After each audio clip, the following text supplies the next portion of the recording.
I don't know about you, but fried rice has to be one of my family's favorite takeout dishes. And I've been trying to eat low carb, so I created a recipe that tastes amazing and it makes me feel even better.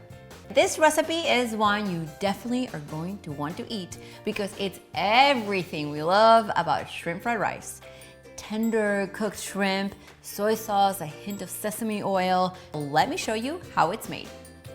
Let's give these green onions a quick chop, making sure to keep the whites separate from the greens. For this recipe, I'm using about 6 cups of cauliflower rice.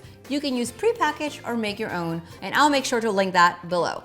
So in a small bowl, I'm going to whisk together the soy sauce or Tamari or coconut aminos, honey, grated ginger, and red pepper flakes. In a large skillet or wok over medium-high heat, let's heat up the sesame oil.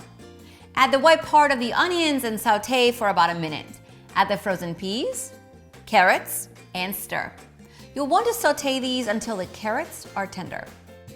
What's fried rice without scrambled eggs? So before I add them in, I'm going to give them a quick whisk. Just move the veggies to one side of the pan, add a little more oil if you don't have a non-stick pan, and add in the beaten eggs. You're gonna cook these slowly while stirring until they're cooked through. Now we just remove the veggies and the eggs from the skillet. Let's add a little more sesame oil to the skillet and toss in our shrimp. You'll want to cook these for about 2 minutes or until they've turned pink.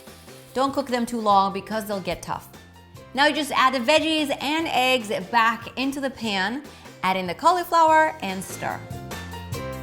The final step is to pour that soy sauce mixture over the top, toss to combine, and cook for a few minutes until the cauliflower has softened. Oh my God. Now that the cauliflower is tender, we just sprinkle on the green onions.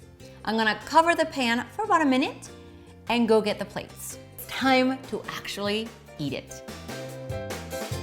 You guys, I'm hooked. I'll never need to order takeout fried rice again. But got to subscribe to this YouTube channel because we're gonna have a great time making recipes every single week.